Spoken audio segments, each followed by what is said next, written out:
ओम ब्रह्म सत्यम। संसार में एक बात आम देखने में आती है, जब भी कोई मनुष्य ईश्वर मार्ग पर चलता है और उसके लिए जो अपना दैनिक जीवन है, सांसारिक जीवन है, उसको भी शुद्ध करता है, तब उसके अंदर एक बात आ जाती है। वो सोचता है कि मैं प्रभु की भक्ति कर रहा हूं, अपने जीवन को साफ सुथरा कर रहा हूं, अर्थात ठीक कर रहा हूं, तो मेरे ऊपर मुसीबत नहीं आनी चाहिए। यदि कोई भी मुसीबत आई तो प्रभु उस मुसीबत को जरूर दूर करेंगे, मुझको दुख से बचाएंगे। ये धारणा हमारे मन में आ जाती है। लेकिन जो सत्पुरुष हैं, जिन्होंने अपना जीवन ईश्वर प्राप्ति के लिए लगाया और ईश्वर को प्राप्त किया, वो कुछ और कह रहे हैं। हमारी जो धारणा है उसमें गलती हो सकती है, लेकिन सत्पुरुष की जो धारणा है, उनका जो निश्चय है, उसमें गलती होने की कोई संभावना नहीं। इसीलिए अपने विचार को शास्त्र के निर्णय के आधार पर या सत्पुरुषों के निर्णय के आधार पर हमको बदलना ही चाहिए। कहीं ऐसा ना हो कि गलत धारणा बना लें और बाद में फिर पछताना पड़े। एक इंस्टांस मैं जब मुक्तेश्वर में सर्विस करता था, वहां हुआ था। एक शिव भक्त था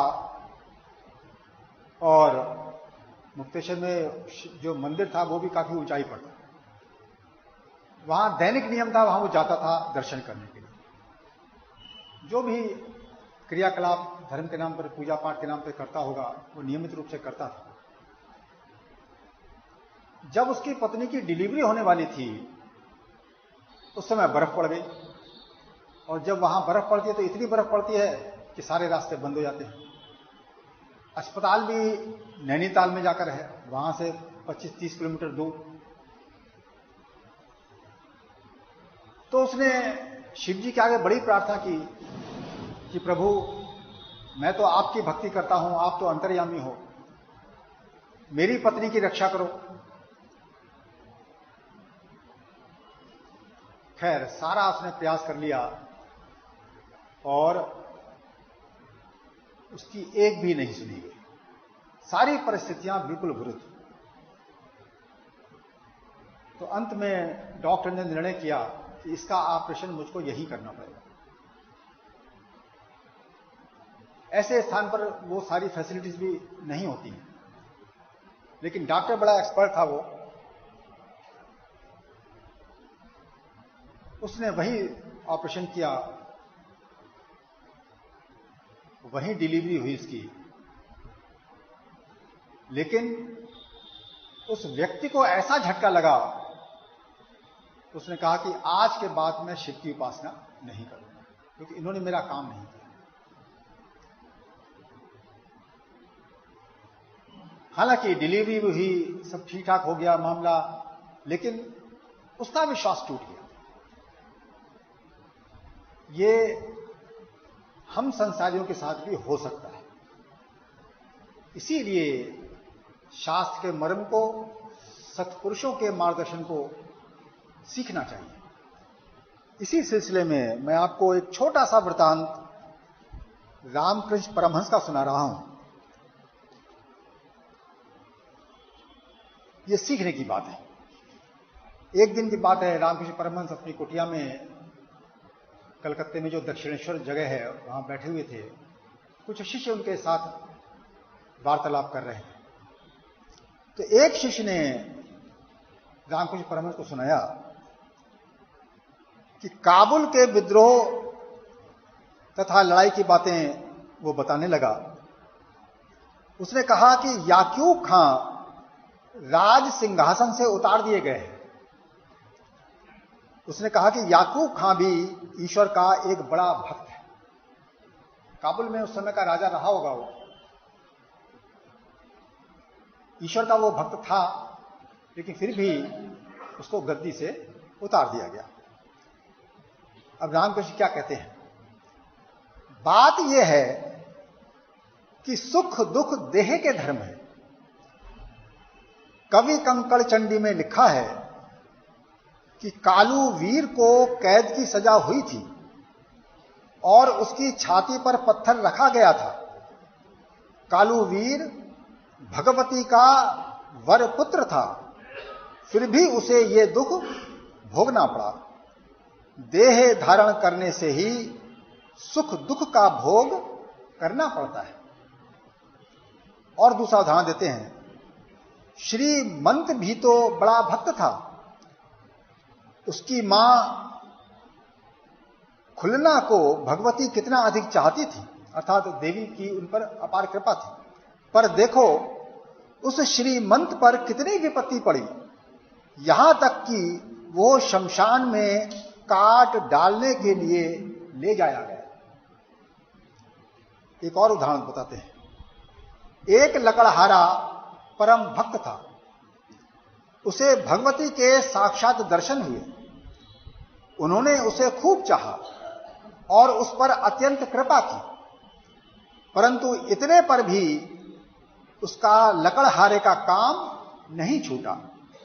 उसे पहले की तरह लकड़ी काट कर ही रोटी कमानी पड़ी। कारागार में देवकी को चतुर्भुज शंख चक्र गदा पद्मधारी भगवान के दर्शन हुए, पर तो भी उनका कारावास नहीं छूटा।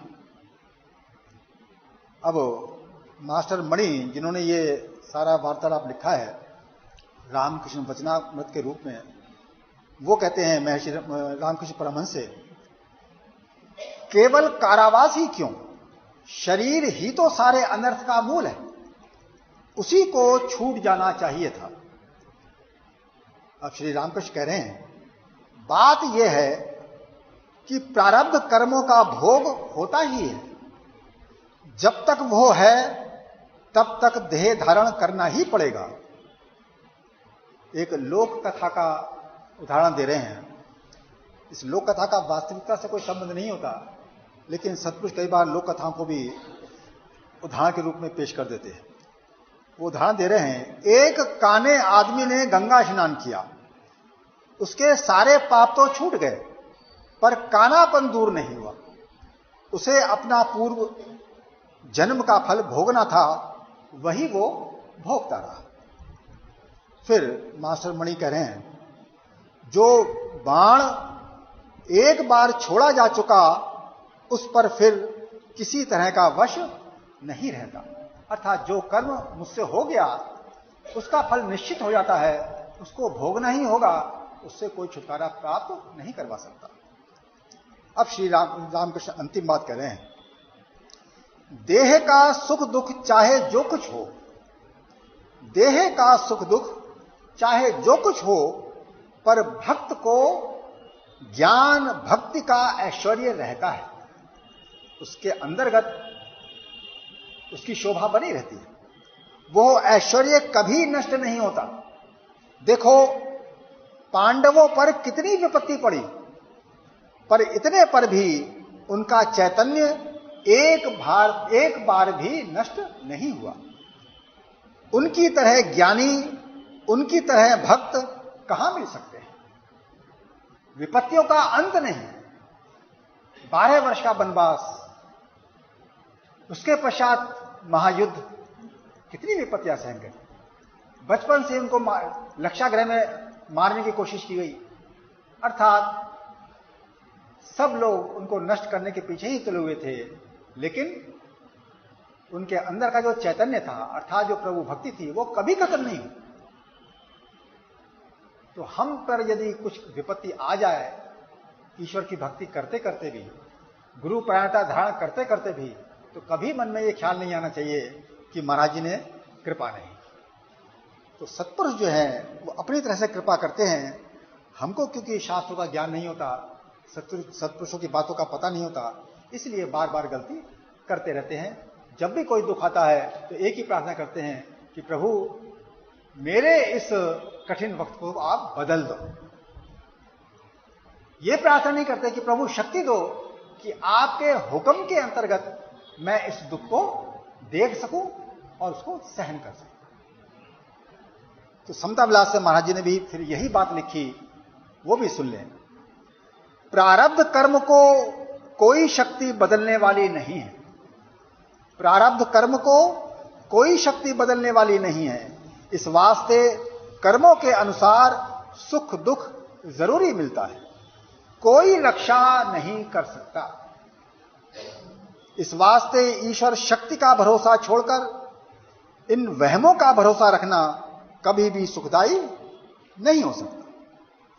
और देखिए आगे क्या कहते हैं, मौत जन्म दुख और सुख सब कर्मों का फल है, कोई ताकत इनसे छुड़ा नहीं सकती, जरूरी भोग भोगना पड़ता है। गुरु पीर अवतार ज्ञानी नबी और पैगंबर सबको अपनी करने का फल मिलता है। यह ईश्वर की माया का खेल है। बड़े बड़े अवतार हुए, लेकिन कितने कष्ट उन्होंने अपने जीवन में सहन किए। राम को देख लो, कृष्ण को देख लो, पांडव का उदाहरण आपने देख ही लिया, अर्जुन का उदाहरण आपने देख लिया। महाराज जी के जीवन में भी क्या कष्ट कम थे क्या? कितनी तकलीफ, शारीरिक तकलीफ उनको रही। ईसा मसीह को देख लो, कितने कष्ट दुनिया ने उनको दिए। मोहम्मद साहब को देख लो, कितने कष्ट लोगों ने उनको दिए। तो जिसने भी ईश्वर उपासना की, निष्काम सेवा भी की, परंतु कष्टों ने उनका पीछा नहीं छोड़ा। हम में और उनमें एक ही अंतर है, हम इन कष्टों को सहन करने में बेचैन रहते हैं, लेकिन उनके ऊपर जब कष्ट आते हैं वो उनको ईश्वर हुक्म में सहन करते हैं। इसीलिए वो कष्ट उनके लिए तप बन जाता है। ईश्वर प्राप्ति के लिए उनका मार्ग जो है वो और सरल हो जाता है। जितना अधिक ये जीव तप करता है ईश्वर के लिए, उतना ही जल्दी इसको ईश्वर दर्शन का मौका प्राप्त होता है। तो देह आपकी प्रारब्ध लेकर पैदा होती है, चाहे हम उसको जन्म कुंडली कह लें, चाहे हम उसको ग्रह दशा कह लें, लेकिन सत्य यह है कि जिस दिन इस देह की रचना होती है उस दिन इसका भाग्य साथ लिख कर भेजा जाता है। उसी के अनुसार इसका जीवन व्यतीत होता है। आप चाहें कुछ भी कर लीजिए। तो इसीलिए महाराज जी एक बात और लिख रहे हैं, क्योंकि कई बार हमारे मन में यह संशय आ जाता है, एक गलती कर बैठते हैं कि ईश्वर की भक्ति करने का फायदा ही क्या जब मेरे दुखी दूर नहीं होंगे। तो उसके लिए महाराज जी लिख रहे हैं, कर्म जो किए हैं उनका फल जरूरी भोगना पड़ता है। कर्म जो किए हैं उनका फल जरूरी भोगना पड़ता है, मगर ईश्वर की उपासना से उन कर्मों के फल की आसक्ति से मुक्त हो जाता है, अर्थात निर्द्वंद अवस्था को प्राप्त हो जाता है। वह ही स्थान असली खुशी का है। ये बाहरी संसार में सुख और दुख हैं, ये स्थान खुशी का नहीं है, ये तो बेचैनी का स्थान है। इस संसार पर जिसका जीवन निर्भर करेगा, इस संसार के सुख प्राप्ति करने के लिए जो जीवन व्यतीत करेगा, उसके मन की बेचैनी कभी भी समाप्त नहीं हो सकती, चाहे कुछ भी उसको मिल जाए और चाहे कैसी भी परिस्थिति उसके सामने आ जाए, उसकी मानसिक बेचैनी कभी भी दूर नहीं हो सकती। और मनुष्य जितना भी पुरुषार्थ करता है, जितनी भी कोशिश करता है, उसका एक ही उद्देश्य होता है। महाराज जी कहते हैं, प्रेमी, हर जीव जो संसार में आया है वो संतोष प्राप्ति के लिए यत्न प्रयत्न कर रहा है, परंतु किसी को भी संतोष की प्राप्ति नहीं हो रही है। ये सत्पुरुषों का स्पष्ट निर्णय है। इस करके ही संसार को दुखरूप कहा जाता है। हमारी जो सांसारिक दृष्टि है वो तो कहती है कि संसार में दुख जरूर है, लेकिन सुख भी तो बहुत सारे हैं यहां पर। तो हमारी दृष्टि कोई दूसरी है। ये दोषपूर्ण दृष्टि है, ये अज्ञानियों की दृष्टि है। ज्ञानियों की जो दृष्टि है, जो सही दृष्टि है, वो सत्पुरुषों के पास होती है। इसीलिए वो अंदर की चीज देखते हैं, मन की चीज देखते हैं। हम वो चीज देखते हैं जो आंखों से दिखाई पड़ रही है।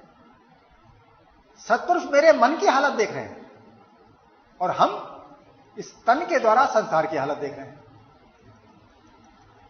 मैं ये अच्छी तरह जानता हूं कि मेरे मन में जो इच्छा उठती है, वो इच्छा जब पूर्ण होती है तब मुझे खुशी मिलती है। दुनिया में कोई वस्तु अपने आप सुख नहीं देती।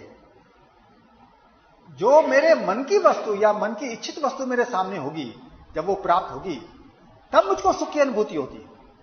और यदि मेरे मन की इच्छा पूरी ना हो, बड़े बड़े साजो सामान घर में इकट्ठे भी हों, तब मैं सुसाइड भी कर सकता हूं। सारी सुविधाएं घर में उपलब्ध होने के बाद भी घर का लाडला बेटा आत्महत्या कर सकता है। क्यों कर सकता है? क्योंकि उसके मन की इच्छा पूरी नहीं हो। उसके मन में कोई एक इच्छा है, वो ऐसी खटक रही है कि वो उसके लिए जान देने को भी तैयार है। तो विचार करने के बाद पता लगता है कि मैं संसार में अपनी इच्छा पूर्ण करने के लिए जी रहा हूं, अन्य मेरा इस संसार में जीने का कोई उद्देश्य नहीं। तो उसी के लिए सत्पुरुष कह रहे हैं कि हर जीव यहां संतोष प्राप्ति की खातिर विचर रहा है।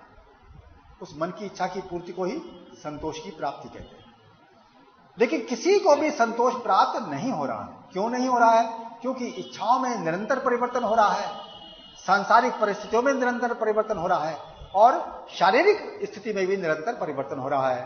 कुछ चीजें नाश हो रही हैं, कुछ चीजें उत्पन्न हो रही हैं, कुछ चीजें बिछड़ रही हैं, कुछ चीजें मिल रही हैं। तो इस बेचैनी में इस मन को चैन कैसे आ सकता है? इसलिए मनुष्य बेचैनी लेकर पैदा होता है, बेचैनी लेकर जीता है और बेचैनी लेकर संसार से विदा हो जाता है। तो जब ईश्वर भक्ति करते हैं तो क्या मिलता है? उसी के लिए महाराज कह रहे हैं कि कर्म जो किए हैं उनका फल जरूरी भोगना पड़ता है। अर्थात यहां मतलब कर्म से है जो प्रारब्ध कर्म है, जिसको भोगने के लिए इस देह की रचना की गई है। वर्तमान समय में भी जो मैं इच्छा करके कर्म करता हूं, उसका फल भी मुझे जरूर भोगना पड़ेगा आगे चलकर। लेकिन ये जो वर्तमान जीवन है, ये प्रारब्ध कर्म के फल से बंधा हुआ है।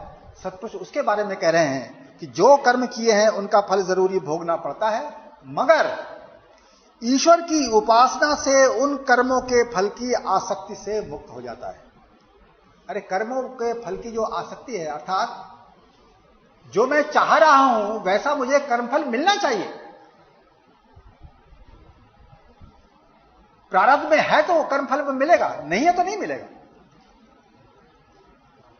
तो कर्मफल मुझको निश्चित रूप में चाहिए, लेकिन उसका विधान है ईश्वर के हाथ में, या यूं कह लो प्रारब्ध के हाथ में।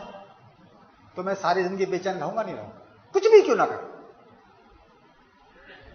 आप संसार में कितने भी बड़े ईमानदार बन जाओ, कितने भी बड़े देशभक्त बन जाओ, कितने भी बड़े सेवादार बन जाओ और कितने भी बड़े प्रभु के उपासक बन जाओ, लेकिन यह चीज आपके साथ सदैव लगी रहेगी कि कर्मों के फल की मैं मन अनुकूल जो आसक्ति है कर्मों के फल के प्रति, वो मेरी बनी रहेगी, उससे छुटकारा मेरा नहीं हो। तो यहां जो उपासना का जो उद्देश्य है वो है कर्मों के फल की आसक्ति से मुक्त होना। इसी को कहते हैं कि वासना से मुक्त होना, इच्छा रूपी रोग से मुक्त होना। तो ईश्वर की उपासना इसलिए की जाती है कि मैं कर्म फल की आसक्ति से मुक्त हो जाऊं। मैं ये कब कर सकता हूं? जब मैं अच्छी तरह से समझ लूं कि कर्म फल में ही जीवन की असफलता है। कर्म फल की प्राप्ति में जो आसक्ति है, यही जीवन की या मानव जीवन की असफलता है। तो इसीलिए मानव जन्म इस कर्म फल की आसक्ति से मुक्त होने के लिए मिला है। उसके लिए अंतर्यामी परमेश्वर की याद की जाती है, क्योंकि ईश्वर वासनातीत है, उसमें कोई वासना नहीं है। तो जो भक्त ईश्वर की उपासना करता है वो भी वासनातीत हो जाता है। वासनातीत अवस्था में जब अंदर ईश्वर की प्राप्ति होती है, उस समय उसको बोध होता है यहां शांति का सागर है, वासना का दूर दूर तक पता नहीं, वासना नहीं तो बेचैनी भी नहीं। इसलिए वो पूर्ण संतोष की हालत होती है, पूर्ण प्रसन्नता की हालत होती है। इसी को मोक्ष कहते हैं, इसी को बंधन से मुक्ति कहते हैं, इसी को ईश्वर की प्राप्ति कहते हैं। तो कहते हैं कि यदि निर्द्वंद अवस्था को प्राप्त हो जाता है, वह ही स्थान असली खुशी का है। तो यदि हमने शास्त्रों के अनुसार और सत्पुरुषों के जीवन के अनुसार यदि नहीं सोचा, तब हम उपासना करके भी हम गलती कर जाते हैं, हमको मानसिक बेचैनी से छुटकारा प्राप्त नहीं होगा। मेरे जीवन में चाहे अच्छे दिन आए चाहे बुरे दिन आए, मुझे पूरा होश में रहना चाहिए कि ये जीवन ईश्वर के हुक्म के अंतर्गत चल रहा है। दुनिया के किसी भी व्यक्ति में यह ताकत नहीं है कि मेरा लेश मात्र भी कोई बिगाड़ सके। यदि कोई बिगाड़ता है तो प्रभु के हुक्म के अंतर्गत वो मेरा बिगाड़ रहा है। ये होश जब अंदर बना रहता है तो हर वक्त प्रभु की याद आपके मन में बनी रहती है। ऐसा व्यक्ति जब 2 वक्त ईश्वर की उपासना करता है, सिमरन करता है, तो उस उपासना में प्रेम होता है, उस उपासना में एक निश्चय होता है, उस उपासना में मानसिक बेचैनी नहीं होती। तो ऐसी उपासना करने वाला खुद अनुभव करता है कि मेरा मन संसार में भाग नहीं रहा है, बल्कि ईश्वर में प्रेम से लगा हुआ है। तो ये तभी संभव है जब हम इस प्रारब्ध चक्र को वास्तव में ईश्वर के हुक्म के अंतर्गत चलता हुआ जाने, तभी हर वक्त हमारे अंदर ईश्वर की याद बनी रहेगी और प्रभु की भक्ति करने में, प्रभु की उपासना करने में सफल हो सकेंगे। ओम ब्रह्म सत्य सत्य।